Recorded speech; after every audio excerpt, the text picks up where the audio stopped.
Amigas y amigos, les habla Luis Velázquez. Les invito a escuchar mi programa Diálogo Internacional por lavisiónradio.net. En este programa podrán escuchar en vivo los análisis de expertos sobre la actualidad mundial, así como sobre los puntos que componen la agenda política global. Diálogo Internacional con Luis Velázquez. Martes a las 9 de la mañana por lavisiónradio.net. Información que va con...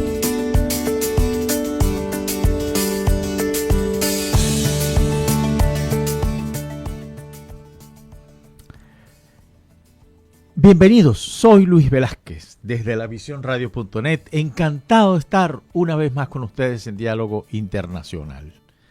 En los controles de audio, como siempre, mi querida amiga Mayerlin. ¿Cómo has estado, Mayerlin? ¿Cómo estuvo ese fin de semana? Muy buenos días, Luis. Muy bien. Agradecidos, por supuesto, por un día más de vida y con salud, que es lo más importante. Y bueno, dándoles la bienvenida este martes 23 de agosto.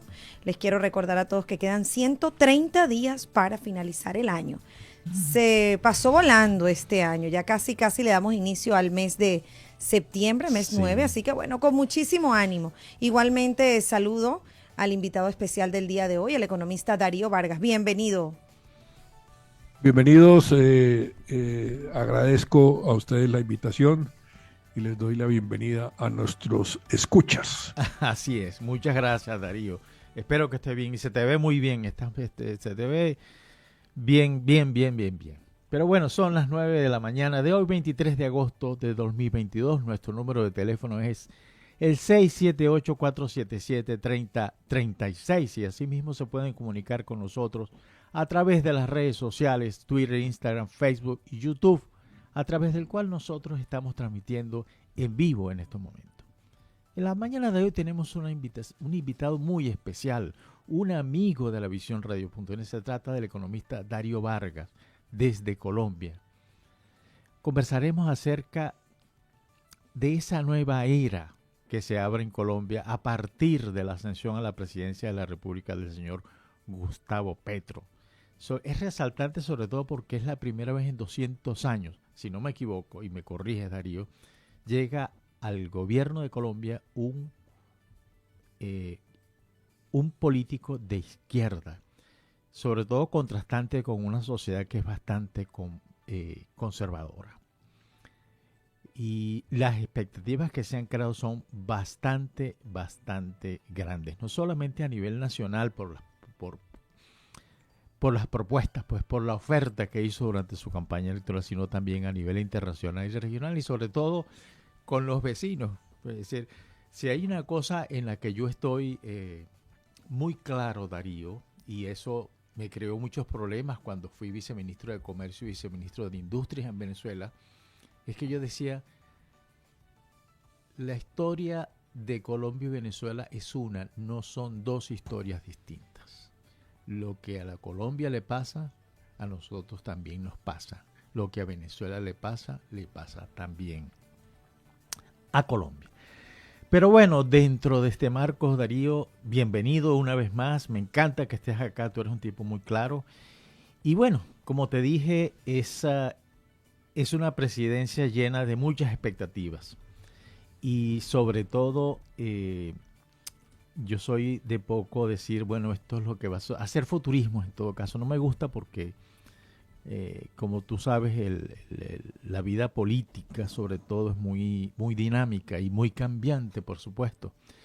Y es difícil. Yo esperaba los nombramientos para que poder definir hacia dónde va Petro, pero bueno, no sé, me impactaron algunos. Además, yo soy amigo personal de uno de los que fue nombrado ministro en Colombia. Pero bueno, bienvenido, Darío, una vez más. Y bueno, ¿qué opinas tú de lo que está pasando?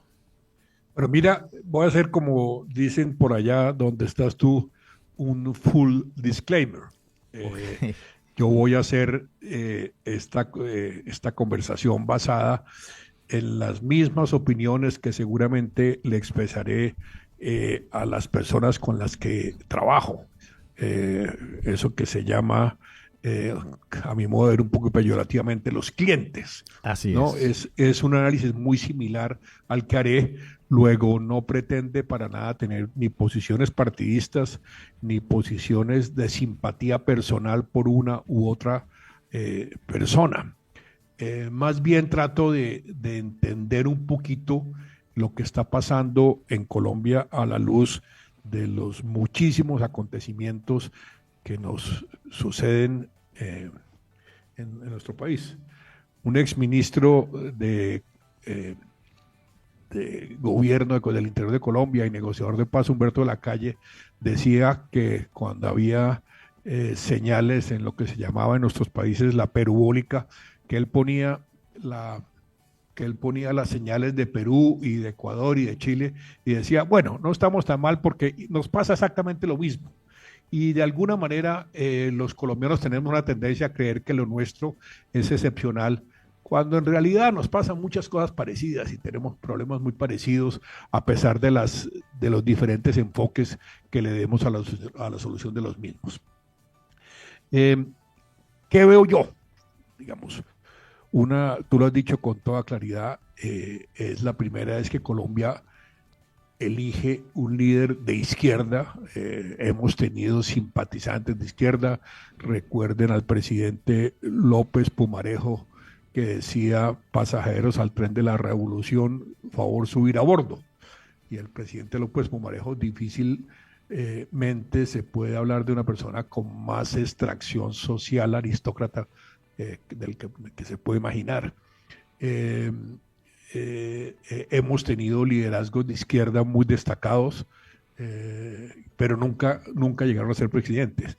Y agreguémosle a eso un factor que es muy importante a mi modo de ver, es el hecho de que de una manera u otra Petro, al actual presidente de Colombia, fue guerrillero y se sometió a un proceso de paz, y fue un proceso de paz que fue exitoso. La prueba de ello es que hay uno de sus miembros del M-19 que es hoy presidente de la República. Dicho lo anterior, y estando de acuerdo con aquella frase muy sabia que se le atribuye a Bolívar, de que Colombia es una universidad, Venezuela un convento y Ecuador, Venezuela un cuartel y Ecuador un convento, sí tenemos a primera vista como un aspecto que es fundamental para nuestras relaciones, para ponerlo en el ámbito internacional inicialmente, que es que la frontera se reabrió, ya se nombraron embajadores aquí y allá. Hoy hay una nota que me suena muy interesante, que es que ante una solicitud de Diosdado Cabello, que no sé exactamente cuál es el cargo en Venezuela, pero todo el mundo le dice el segundo hombre de Venezuela, de que le entregara a los perseguidos políticos. Petro fue muy enfático en decir que Colombia respetaba el derecho de asilo, asunto que me sorprendió, ¿no? Y se ha notado que no hay una celeridad excesiva del gobierno colombiano, encabezado por el presidente y por el ministro de Relaciones Exteriores, Álvaro Leiva, de adelantar la normalización de las relaciones con Venezuela a un paso exagerado. Necesitamos el comercio, ya se nota que hay interés de varias empresas colombianas en volver a Venezuela. El ministro de Comercio Exterior, que supongo que es la persona que conoces, es un sabedor profundo de las relaciones comerciales con ese país, y creo que mediadas inmensas circunstancias todavía, o sea, nosotros no podemos negar que tenemos una frontera viva de más de 1.500 kilómetros, más de 1.000 kilómetros, no recuerdo exactamente cuál es la cifra, pero es una frontera, digámoslo, caliente, ¿no? a diferencia de lo que puede pasar con Ecuador, con Brasil, que es una frontera también muy grande, pero es prácticamente selva. Yo no recuerdo si distinto a la relación que hay entre Leticia, nuestra ciudad más sureña, y Tabatinga, en el Brasil, haya mucho más intercambio fronterizo de importancia. Lo mismo sucede con Perú, desde luego con Ecuador es distinto porque hay varios pasos fronterizos, pero con Ecuador es una frontera mucho más pequeña. Tenemos una frontera viva, una frontera en la que sucede de todo, en la que sucede contrabando, Sí. paso de criminales de un lado y de otro, la cuestión de la guerrilla, que está, por ejemplo, en Arauca, pues es que Arauca es cruzar el río, ya están al otro lado, y tenemos minería ilegal y tenemos todo el problema del catatumbo colombiano que se refleja en la zona equivalente en Venezuela. No, es una frontera que está viva, es una frontera que, no voy a usar el término duro, que es una frontera caliente, pero sí es una frontera que está viva, es una frontera que bulle todos los días. Y necesariamente creo que hay que buscar la manera de arreglarla. A mi modo de ver, el excesivo celo del expresidente hoy Duque con Venezuela no fue lo mejor para lo que ocurre en la frontera. Sí. Dicho lo anterior, tenemos ya pues unas relaciones establecidas y tenemos con seguridad la palabra no quiero usar calentamiento porque acabo de decir que no es caliente, pero sí una mejoría sensible en las relaciones con Venezuela. Sí. Tenemos desde luego el bloque internacional, Boric, Castillo, muy seguramente Argentina, con Fernández, con el presidente argentino, que seguramente van a ser un bloque muy poderoso que puede aumentar con la posibilidad de que Lula regrese al poder en Brasil. Y además está pues AMLO en México, y esa duda permanente que a mí me parece muy complicada, definitivamente muy complicada, con Nicaragua. Y lo digo no solo por los hechos que desafortunadamente ocurren a día en Nicaragua, sino porque además nosotros tenemos un litigio sobre territorio marino pendiente con Nicaragua en La Haya. Así es. Y eso nos hace que esa frontera, ahí digamos la frontera es marítima, que esa delimitación haga que los asuntos entre Colombia y Nicaragua tengan una sensibilidad adicional a la que ocurre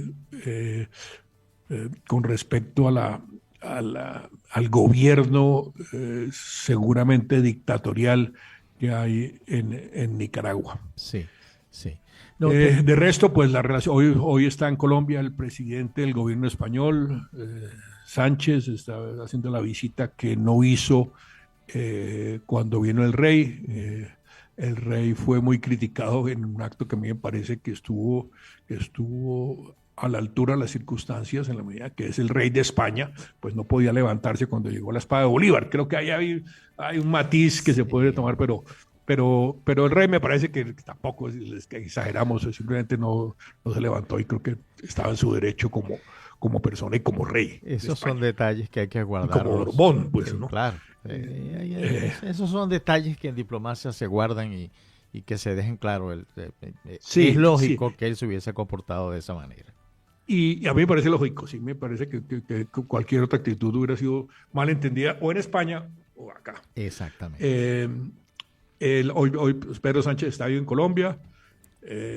Me imagino que serán los anuncios de rigor, de intercambio, de un comercio, de respeto por las decisiones locales, todo lo mismo de siempre. Okay, no se puede avanzar mucho, aunque definitivamente hay unas señales llamativas que los economistas podemos llamar externalidades, pero que dicen algo de lo que está pasando en Europa. Y es que España, y yo no sé si en consenso, y lo debe hacer así, supongo, con toda la Unión Europea, ha abierto las puertas a la migración colombiana que trabaje. Y a mí me sorprendió mucho eso porque definitivamente lo que estamos viendo es una apertura a los colombianos en España y, como digo, no sé si en Europa también. Sí. Si me permite, dime. En un minuto vamos a la primera pausa, pero me gustaría hacerte la siguiente comentario. El primero, Diosdado Cabello es la cabeza del Partido Socialista Unido, no ocupa ningún cargo gubernamental, pero esa posición política le permite a él actuar casi como un jefe de Estado. Desde llamar e irrespetar a un presidente de la República, como lo hizo hace una semana con el presidente Fernández, que le dijo pues unas cosas realmente desagradables, como decir cualquier cosa. Es decir, además él, como formación política no tiene, él es un militar, y militar de segunda, además, no teniente, no es alguien importante para los fines nuestros, pues, que somos mucho más globales. Para los fines de Venezuela sí, es un peso político importante. La segunda cosa que te quería decir es, antes de ir al corte, quisiera que en la próxima pausa, en la próxima segmento, pudiéramos hablar de las expectativas internas, de cómo se va a abordar una cantidad de cosas. El discurso del señor Petro, yo lo vi en vivo, fue un discurso muy similar al que hizo Chávez en su momento, cuando asumió la presidencia de la República. Sus promesas, sus compromisos, pero que terminaron en un país pues más pobre de lo que era. Bueno, aunque Venezuela nunca fue pobre, pero terminó siendo, después de Haití viene Venezuela. Y no lo estoy exagerando, sino que las cifras del Banco Mundial y del Fondo Monetario Internacional así lo dicen. Quisiera saber cómo es eso, sobre todo que además hay una persona que yo considero que es mucho más radical de lo que es el presidente Petro, que es la segunda, que es la vicepresidenta. ¿Cómo va a amalgamar todo eso en una Colombia que evidentemente el presidente Duque la dejó en bastantes buenas condiciones, pero ahora se enfrenta a pedidos mucho mayor, porque en la medida en que la oferta que él presentó ante el electorado colombiano hizo pues que la gente se entusiasmara y esperara mucho más. Pero vamos a la primera pausa y ya regresamos.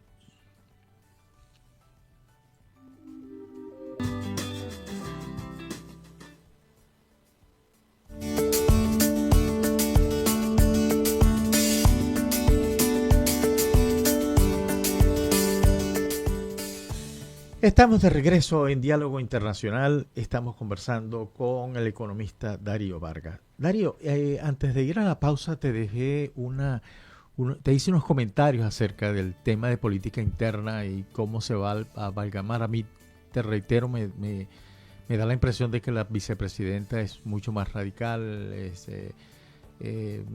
mucho más radical que Petro, que el presidente, que va a tener en el futuro confrontaciones, es lo que yo me imagino. Pero además ha hecho muchas promesas. Los nombramientos que ha hecho llaman la atención, pero más que eso preocupan, porque son gente que viene de la guerrilla, son gente que incluso el jefe de investigaciones, de lo que se llama vulgarmente las policías secretas,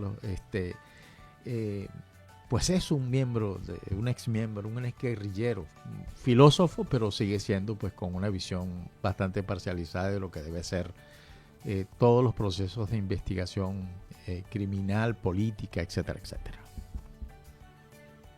Voy a empezar un poquito antes, Luis,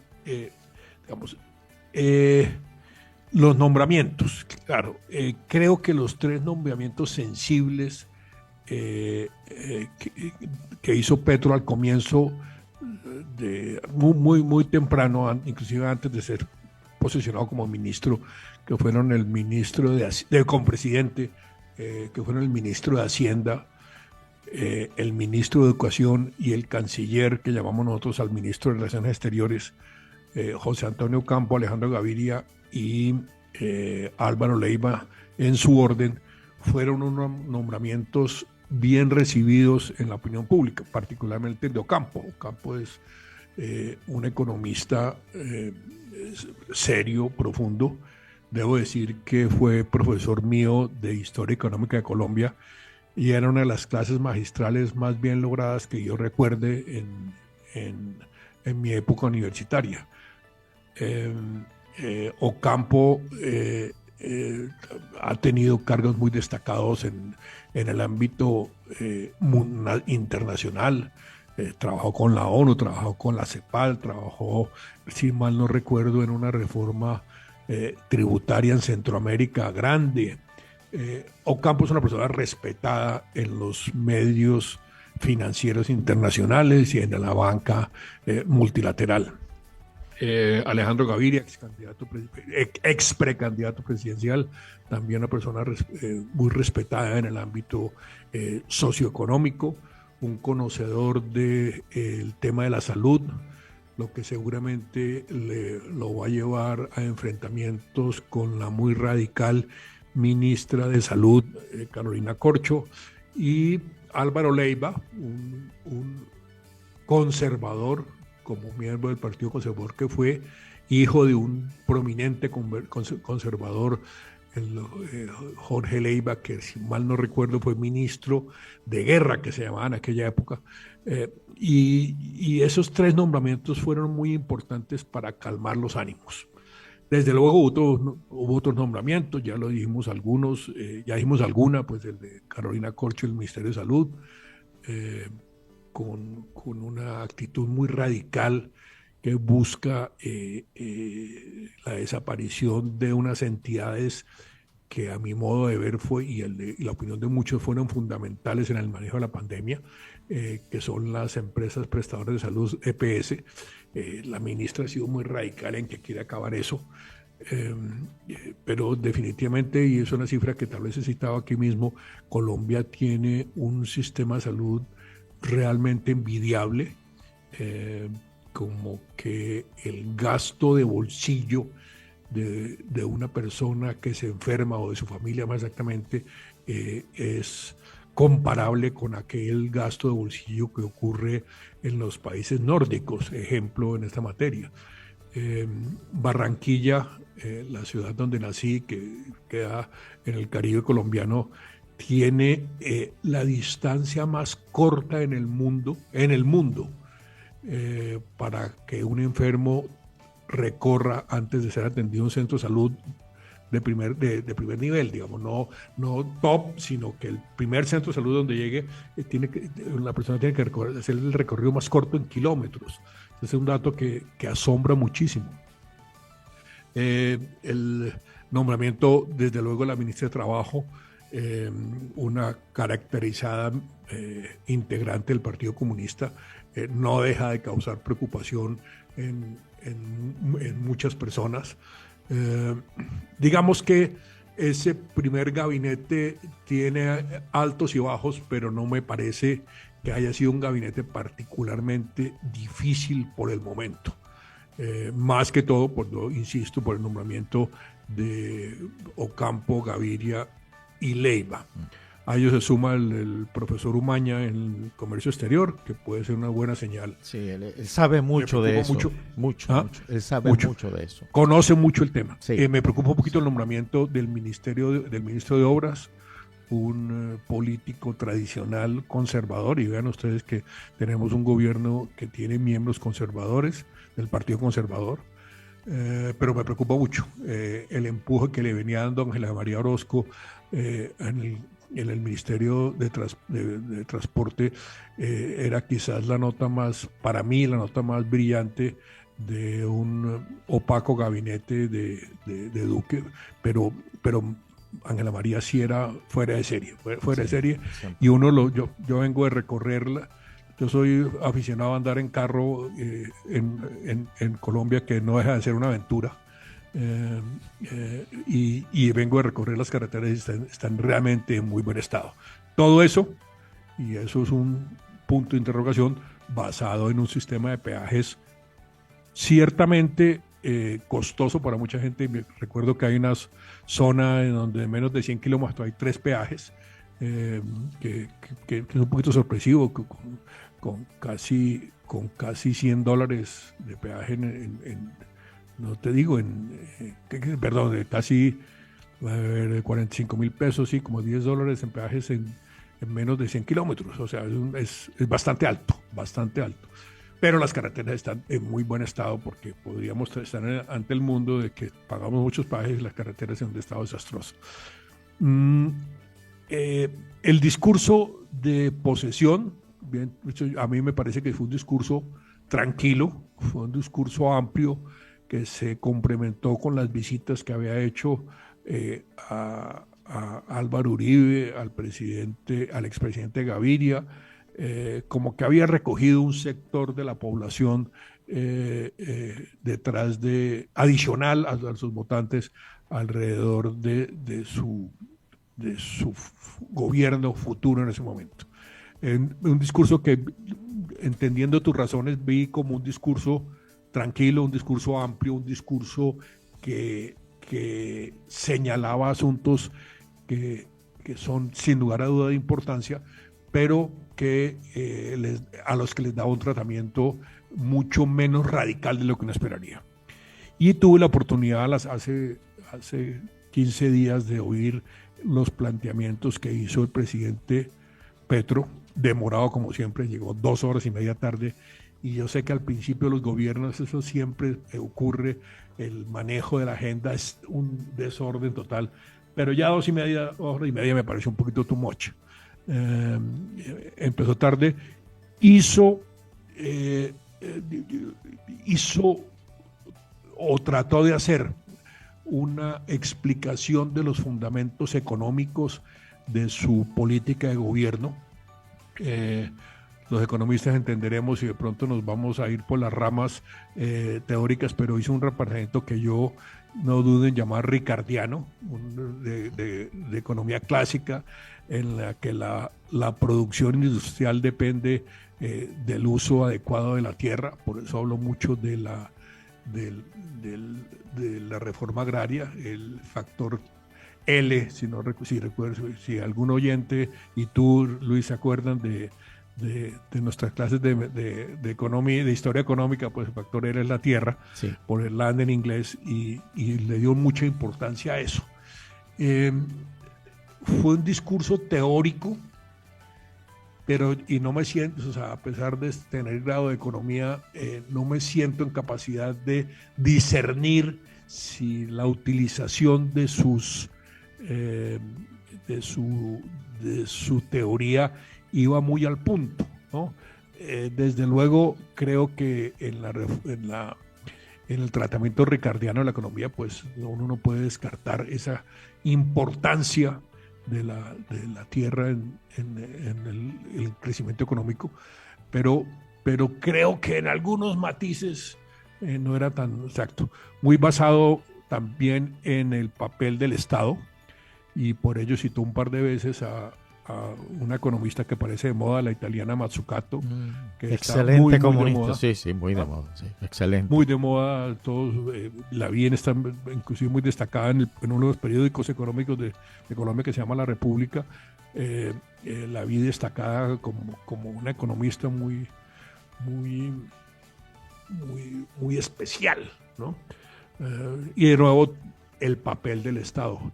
Dijo una frase llamativa: este no va a ser un gobierno socialista, aquí no estamos hablando de socialista, porque creemos en el mercado regulado por el Estado, ¿no? Eso está muy bien. Eso es un signo que me pareció positivo. Sin embargo, creo que el discurso, que curiosamente fue aplaudido, desde luego había barras bravas petristas entre los asistentes, pero fue un discurso que no fue recibido con frialdad. El discurso del ministro Campo, que fue el que abrió la la asamblea, ¿no?, de la asociación que antes se llamaba de industriales, ahora se llama de empresarios, que es como el gremio, un equivalente al Confecámaras de Venezuela, si es que todavía existe, si es que todavía lo han dejado existir. Sí existe. Y muy trabajando muy pegado con el gobierno, además. Sí. La ANDI es como ese gremio de gremios donde se reúnen muchos, no solo ya industriales, sino el sector financiero, sector agrícola. Allí está presente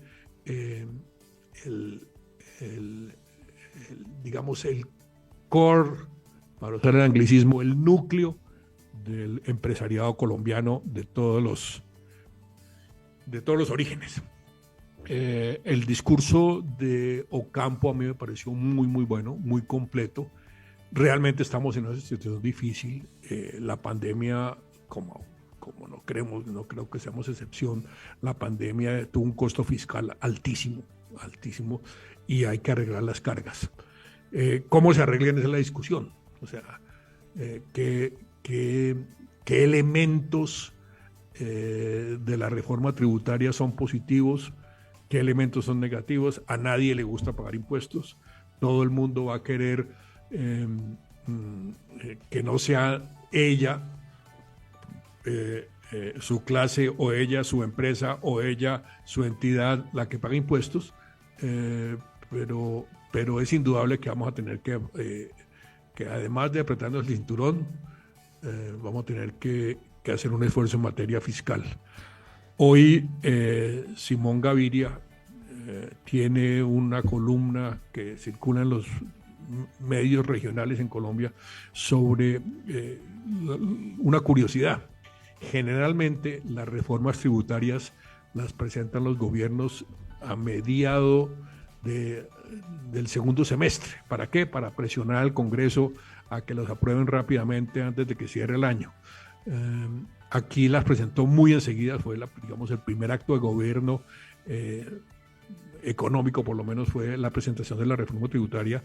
El lunes 8 de agosto a las 2 de la tarde no había cumplido el año, el gobierno 24 horas cuando estaban presentando la reforma tributaria, una reforma tributaria que, como digo, va a generar mucho debate.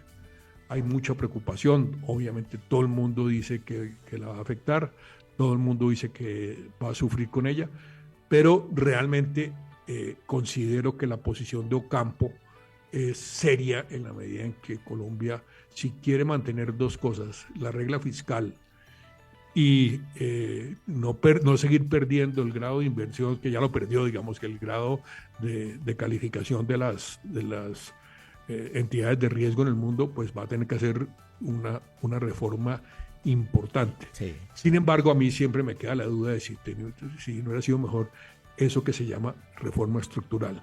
Sí. ¿Qué problema grave en Colombia? Que la clase media va a seguir, los asalariados sobre todo, van a seguir llevando el fuerte de la carga tributaria. Sí. O sea, el que es formal tiene un costo muy alto, en materia tributaria. Además, se ha impuesto esa teoría económica que sí parece cierta, que es mejor gravar a las personas que a las empresas, ¿no? A los socios que a las empresas, y nos da la preocupación a todos de que se nos vaya a ir la mano y frenemos el momento económico, que si bien no es espectacular como lo pregonan algunos, porque tenemos crecimientos del 10 y el 12%, pero es comparado con qué, digamos, con las dificultades de la pandemia. Pero sí tenemos un crecimiento que está en 3, 4% real, que no deja de ser atractivo. Sí. Perdona que te interrumpa, Darío, pero vamos a una nueva pausa y me gustaría que cuando entremos al último segmento del programa tocáramos dos temas, uno bien corto, que es ante este discurso del que tú me estás hablando de Petro, Francia Márquez, ¿cómo va a encajar ahí? Porque es radical, y el primer tema. Y el segundo tema que quisiera es el tema internacional, porque si efectivamente sale Lula electo presidente de Brasil, como las encuestas lo dicen, pues ¿cómo te digo yo? El relacionamiento de América Latina con Estados Unidos va a ser mucho más complicado. te tengo pendiente el asunto de Francia Márquez. Así es. Bueno, vamos a una nueva pausa y ya regresamos.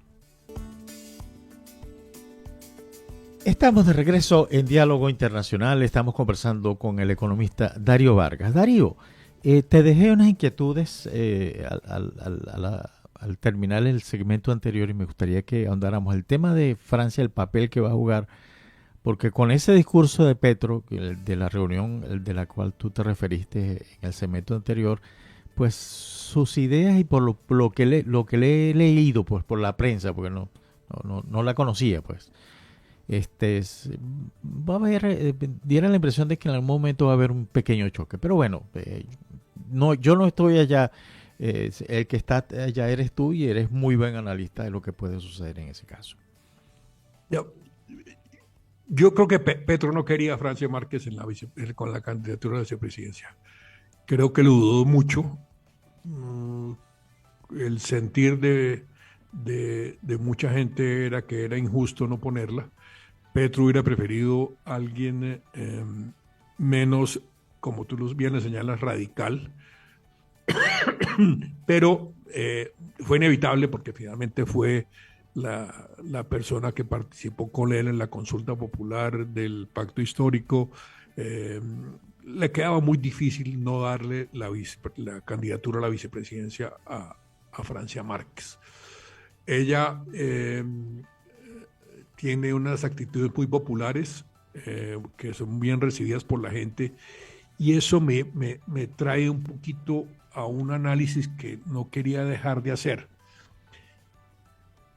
Digamos, ¿qué es para mí el gobierno de Petro? Yo creo que Petro es un buen político, como hay muchos de izquierda, pero es un buen político. Muy lleno de símbolos, ¿no? Va a ser un gobierno de símbolos. El día de la posesión estuvo visitando a los mamos arhuacos en la Sierra Nevada, estuvo en Caño Cristales en el sur de Colombia, se reunió con negritudes, estuvo visitando víctimas del conflicto. Ayer nada más el jefe del nuevo director de la policía estuvo visitando a las familias de 3 jóvenes asesinados en Chochó, Sucre, y se excusó por la actitud de la policía. Es un gobierno lleno de símbolos, entre ellos Francia Márquez. ¿Para qué va a ser muy útil el gobierno de Petro? Para tranquilizar las aguas en materia social. Yo creo que hay muchísimo por hacer. No sé, como lo dijimos al comienzo, si haya la suficiente moneda o plata o metálico para hacerlo. Yo creo que las dificultades nuestras son grandes. Tenemos un rezago y vamos a seguir teniendo un rezago causado por la pandemia muy grande. Y eso va a dificultar tareas sociales profundas, llegar al fondo realmente de los problemas sociales. No sé si la reforma agraria solucione rápidamente eso, no creo. No sé si unas mejorías como las que promete la ministra de Trabajo en materia de horas extras y de trabajo dominical, si eso llega a tener un impacto real. Inclusive es posible que la contratación de empleados se baje, pero el símbolo es el que se da cuando Petro es presidente, ¿no? Si hay una salida, la posibilidad. Yo no creo honestamente que vaya a haber un impacto social gigantesco, ¿no? Yo creo que lo que va a haber es mucho símbolo, lo que va a haber es mucha actitud, lo que va a haber es mucha presencia, pero realmente resolver los problemas de fondo estamos muy lejos.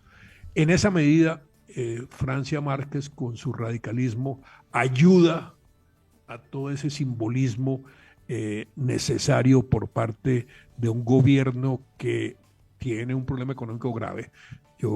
Si José Antonio se mantiene en el Ministerio de Hacienda y es de esperar que así sea, Ocampo tiene una tarea gigantesca por delante, que es apenas equilibrar las cuentas. O sea, no vamos a poder, digamos, educación gratuita, definitiva para todo el mundo. No nos alcanza. O sea, creo que estamos llegando a la pura realidad de lo que eso que llamaba el camarada Marx, las aguas heladas del cálculo capitalista. Aterrizamos a lo que es. No tenemos mucho espacio para hacer mucha cosa. No hay.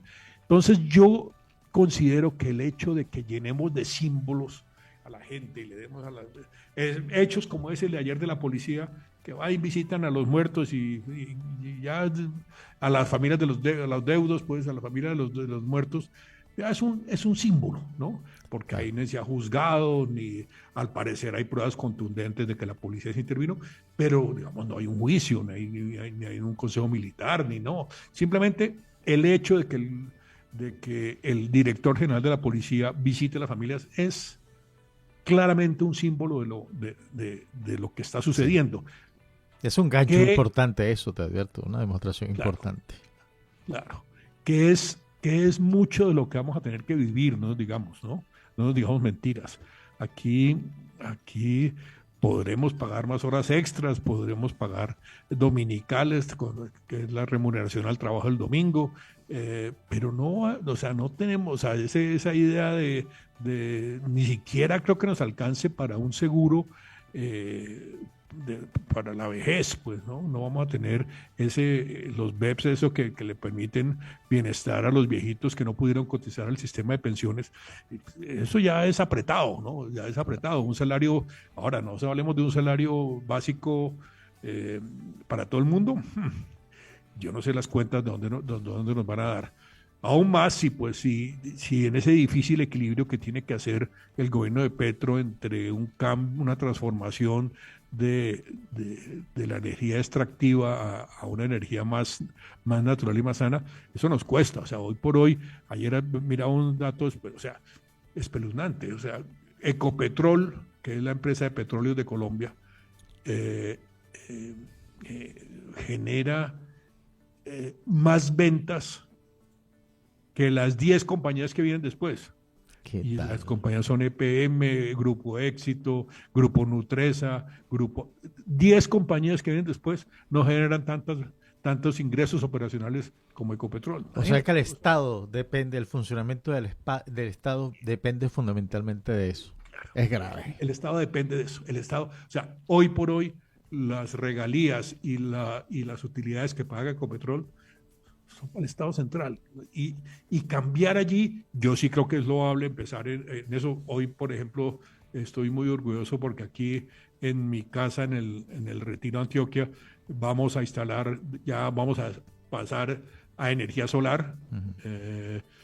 Es todavía costoso, digamos que es todavía costoso, hay que hacer una inversión inicial fuerte, que en el largo plazo se paga, pero realmente toca hacer, o sea, vamos a pasar de depender de una energía más que todo hidroeléctrica aquí en esta región de Antioquia por una energía solar, y eso es muy bueno, pero todavía para que lleguemos a reemplazar unas cosas por otras, está muy lejos. Esto es una cosa excepcional de un convencido que toca caminar por ahí, pero que tampoco, o sea, si yo...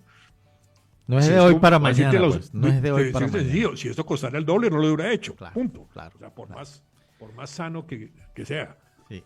Y entonces, del mi resumen, antes de terminar y para darte la palabra, Luis, mi resumen es un gobierno de símbolos que está muy limitado desde el punto de vista económico y fiscal.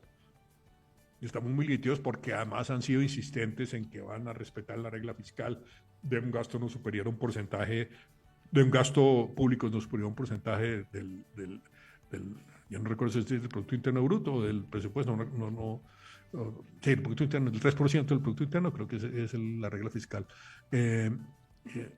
Insisten en eso, van a insistir en eso, pero todavía tenemos camino por delante, tenemos camino y largo y culebrero. Exacto, y además esa es una meta que es difícil de alcanzar, Alberto. en una situación como la de Colombia, como la de Venezuela y el resto de América Latina. Sí. Que no, o sea, yo soy de los optimistas que creo que con respecto a hace 40 años, pues estamos mucho más, hemos avanzado muchísimo. Y eso nos ha generado no pocos problemas. Es que el problema del transporte en automóvil particular y en motos es realmente un lío muy grave. Ya estuve en Cartagena este fin de semana y ya hay eso que llamamos trancones, embotellamiento de tráfico en la ciudad vieja. O sea, ya hay un problema de tráfico, ¿no? Y es porque el número de carros vendidos en los últimos años está disparado. Y no se diga de motos, o sea, yo creo que uno ve en un semáforo 10 motos por cada carro que hay, ¿no? Y eso, evidentemente, las motos ayudan a mucha gente a crearse un mecanismo de ganarse el dinero. Un medio de vida. Sí. ¿No? Y miércoles, ¿qué vamos a hacer con eso? Pues es muy difícil, pero la pandemia, una de las consecuencias que tuvo es que la gente no le deja de dar miedo montar en transporte público. Así es, así es. Ya nos quedan 4 minutos y me gustaría que tratáramos el tema internacional, dado el escenario que se presenta. Lula creo que va a ser la llave que va a decidir cuál va a ser la posición de Latinoamérica de ahí en más, desde noviembre. Y eso es complicado porque quizás no hay en el mundo un vínculo tan estrecho entre Estados Unidos y Latinoamérica, es decir, por razones de negocio, por razones fronterizas, por razones familiares incluso.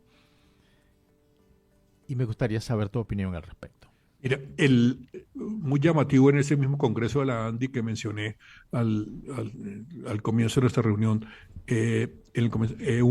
un funcionario de la Casa Blanca, inclusive dijeron allí que nacido en Cartagena, si no mal no recuerdo su nombre es Juan González, dijo una frase que sin lugar a dudas impactó mucho a la audiencia, es: pónganse a pensar que hace 40 años ya habríamos tumbado al gobierno de Petro, ¿no? O sea, el gobierno de los Estados Unidos ya hubiera tumbado al gobierno de Petro. La verdad, me parece que las relaciones con los Estados Unidos, mientras sea con Biden y con quien le suceda cercano a él, pues no van a tener mucho problema. Otra cosa ocurrirá si, como parece en algunas circunstancias, Trump vuelve al poder, ¿no? Y allí vamos a tener el despiporre total, ¿verdad? Aquí va a ser, porque va a ser esta gente, o sea, un bloque latinoamericano que quizás con excepción de Ecuador, creo, así es, no va a quedar sino Ecuador, y de pronto en Centroamérica, ¿quién queda? Guatemala. Guatemala, sí, porque Honduras ya no, El Salvador con Bukele está, no sabe, y México con AMLO, que va a seguir ahí, pues, hay un buen tiempo. Sí. Entonces, si es con Trump, se va a poner el peso a mordiscos, como decimos por acá. Así es. Bueno, mi querido amigo, oye, una vez más, muchas gracias por habernos permitido este momento tan importante. Una conversación bastante rica en información, bastante importante, y espero que a los oyentes les sirva para saber lo que está sucediendo en Colombia y cómo de alguna manera nos afecta a aquellos que vivimos en la región latinoamericana, aquellos que venimos de ahí, sobre todo en el caso de Venezuela, que mantiene en tensión a la oposición de lo que va a suceder, pero sí sé de muy buena fuente, sé que ya empresarios colombianos y venezolanos han tenido varias reuniones en Cúcuta, y reuniones bastante importantes y hay muchas de ellas fructíferas. Te doy de nuevo las gracias, le doy las gracias a los oyentes por estar pendientes en esta entrevista. Se le dio mucha publicidad además de esta conversación que vamos a tener, porque Colombia es un país importante, es un país muy importante para nosotros los venezolanos y para Latinoamérica. 1.000.000 de gracias, Mayerlin, por haber estado con nosotros. Y bueno, gracias de nuevo, Darío, y espero que nos veamos un poco más adelante. Gracias a ustedes y espero de verdad que tengamos oportunidad de seguir conversando sobre estos y otros asuntos que nos interesan a todos. Así es, un fuerte abrazo y buenos días a todos. Lo mismo.